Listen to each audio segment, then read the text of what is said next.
I apologize for the change of face, but Andrew has invited me here to talk about another very important point when it comes to making money, which is work with family when possible. That's why I'm here. Now, it's very easy for people like me and Andrew to tell you to work just with family members because we're two brothers and we're exceptionally close, but we actually learned this from other people. Me and Andrew have always been best friends, but we used to fight and argue when we were growing up, and when we were 16, 17, we worked in completely different, let's call it fields. I mean, we worked different jobs. We weren't actively putting our resources together and trying to make money. We had some friends who were Pakistani guys from the United Kingdom, and they taught us a very important lesson. One of our friends, I won't say his name, but he had a Ferrari and he used to drive it around our hometown. And we were very impressed, and we said, well, how do you have this Ferrari? Because he was only a lawyer, a junior lawyer, making maybe £50,000 a year. A good income, but not a Ferrari income. And he told us, he said, you English people, you white people, actually, he said, mixed race, have it all wrong.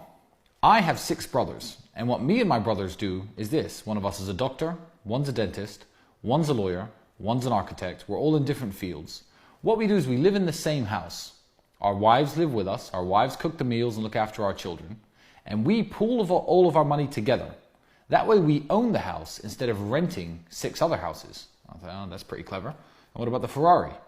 He said, well, a Ferrari finance payment is £2,000 a month, more than me on my own. However, I don't drive the car all the time. So me and all of my brothers, we bought these finance agreements for the Ferrari, our Range Rover, and our Rolls Royce.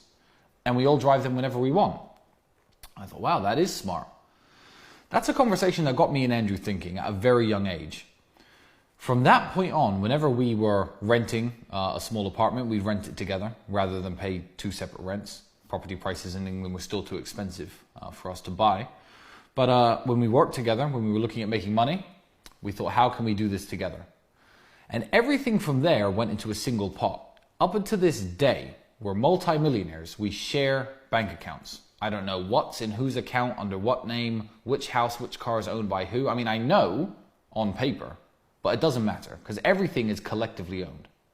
Now it doesn't matter so much. Me or Andrew could go our separate ways, buy our own family home and have 3 supercars each if we wanted to, but we don't.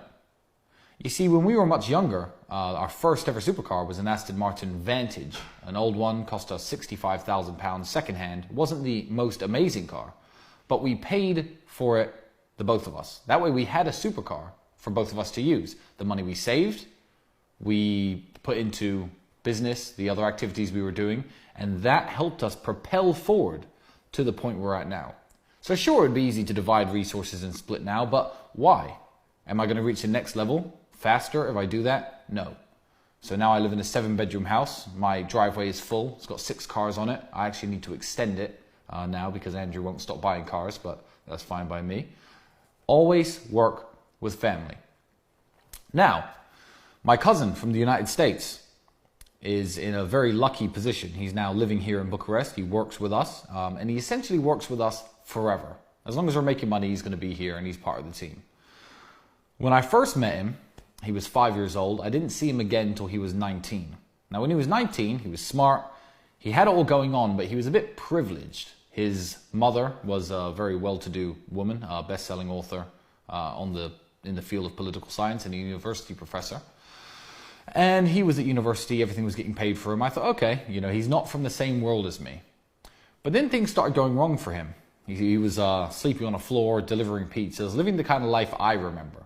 So after 2 years of what I call the struggle, I thought, okay, it's time to bring Luke back in. And Luke is now a member of our team, as he is a member of our family. Now, I understand not everybody has brothers. Not everybody has cousins. You may be an only child. You may be an orphan. I don't know what you are. But everyone's got those people.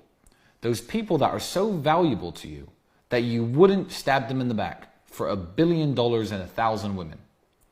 Those are the people you want to work with.